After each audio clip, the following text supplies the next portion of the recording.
બધા મિત્રોને અમારા જય શ્રી કૃષ્ણ. તમારા બધાનું અમે અમારી ચેનલ વ્રત કથા પંચાંગમાં હાર્દિક સ્વાગત કરીએ છીએ. આજ આપણે આ વિડીયોની અંદર છયા પાર્વતી વ્રતની કથા સાંભળશું. આ વ્રત અષાઢ સુદ તેરસના દિવસે કરવામાં આવે છે.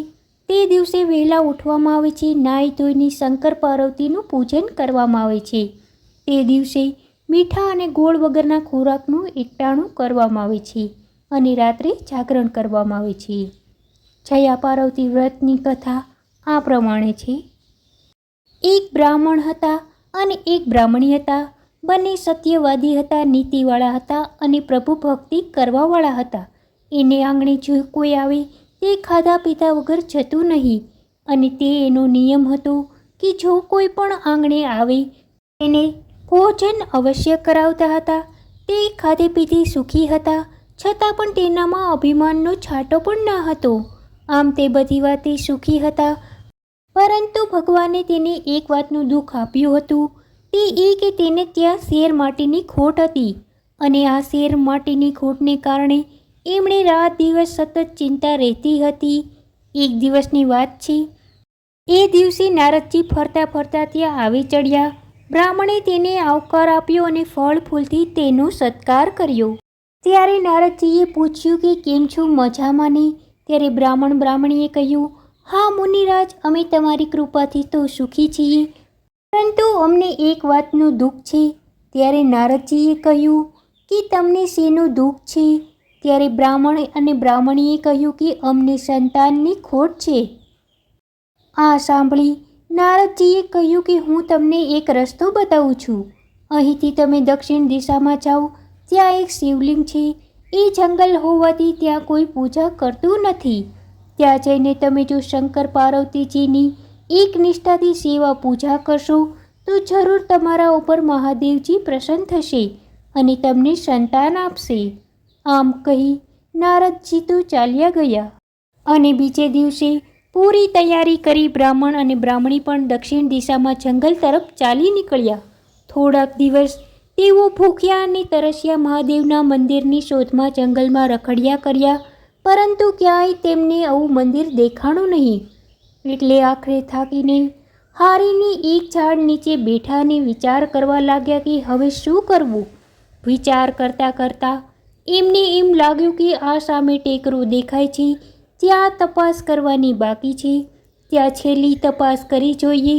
જો ત્યાં મંદિર ન મળે તો પછી ઘરે પાછા ચાલ્યા જઈશું. આમ વિચાર કરી થાક ખાઈને તેઓ ટેકરા ઉપર ચડ્યા. ટેકરા ઉપર ચડીને જોયું તો ત્યાં આગળ એક નાનકડું મંદિર હતું. આ મંદિર શિવ અને પાર્વતીજીનું હતું. એક ખૂણામાં એણે રહેવાની ગોઠવણ કરી. પછી સ્નાન કરીને તેઓએ પૂજાની શરૂઆત કરી. મંદિર પાસે જ બીલીનું ઝાડ હતું. ત્યાંથી બીલીપત્રો લાવી સવાર સાંજ નિયમિતપણે તેઓ સ્નાન કરીને પૂજા પાઠ કરવા લાગ્યા. આજુબાજુથી ફળ અને ફૂલ વીણી લાવી તેઓ પેટ પૂજા કરતા હતા. આમ કરતાં કરતાં 5 વર્ષ વીતી ગયા, પણ શંકર ભગવાન પ્રસન્ન થયા નહીં. એક દિવસની વાત છે. બ્રાહ્મણ ટેકરો ઉતરીને ફળ ફૂલ લેવા માટે જંગલમાં ગયા હતા, પણ સાંજ પડવા આવી તોય તેઓ પાછા ફર્યા નહીં. એટલે બ્રાહ્મણીને ચિંતા થવા લાગી. આથી તેને શોધવા તે ચાલી નીકળી. ટેકરો ઉતરીને થોડેક દૂર ગઈ. ત્યાં તેણે પોતાના પતિને એક ઝાડ નીચે બેભાન થયેલા જોયા અને તેની બાજુમાં એક નાગ ફૂફાડા મારતો હતો. બ્રાહ્મણના પગના અંગૂઠામાંથી લોહી નીકળતું હતું. આથી બ્રાહ્મણીને લાગ્યું કે ચોક્કસ મારા પતિને નાગ કરડ્યું છે. આથી તેના મોઢામાંથી એક ભયંકર ચીસ નીકળી ગઈ.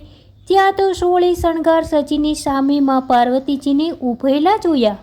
પાર્વતીજીને જોતાં જ બ્રાહ્મણી નમી પડી. એટલી પાર્વતીજીએ તેને આશીર્વાદ આપ્યા અને બ્રાહ્મણને શરીરે હાથ ફેરવી સજીવન કર્યું. પછી પાર્વતીજીએ તેમને કહ્યું, તમારા બંનેની અનન્ય ભક્તિ અને શ્રદ્ધા જોઈને હું ખૂબ પ્રસન્ન થઈ છું, માટે તમારે જે વરદાન જોઈએ તે માંગો. આ સાંભળી બ્રાહ્મણે બોલી કે માતાજી, અમારે તો શેર માટીની ખોટ છે, માટે એનો કોઈ ઉપાય બતાવો. ત્યારે પાર્વતીજી બોલ્યા કે તમે જો છયા પાર્વતીનું વ્રત કરશો તો જરૂર તમારે ત્યાં સંતાન થશે.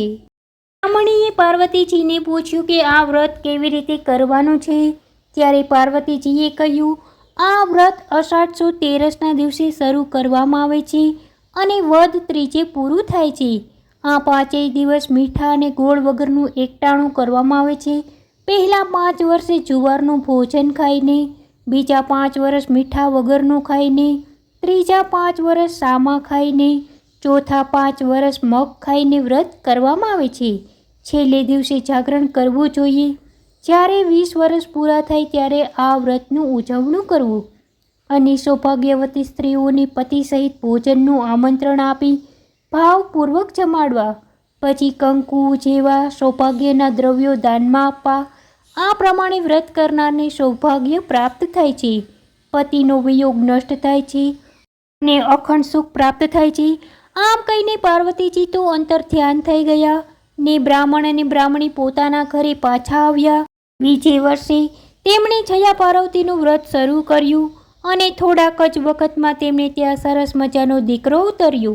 હે છયા પાર્વતીજી, બ્રાહ્મણ અને બ્રાહ્મણીની તમે જેવા ફળ્યા તેવા આ વ્રત કરનાર, કથા કરનાર અને કથા સાંભળનાર સૌને ફળજો. સૌની મનોકામના પૂર્ણ કરજો. મિત્રો, આજે આપણે આ વિડીયોમાં છયા પાર્વતી વ્રતની કથા સાંભળી. જો તમને અમારો આ વિડીયો પસંદ આવ્યો હોય તો અમારા વિડીયોને લાઈક કરી, શેર કરી અને અમારી ચેનલને સબસ્ક્રાઈબ જરૂર કરતા રહેજો. જય શ્રી કૃષ્ણ. હર હર મહાદેવ.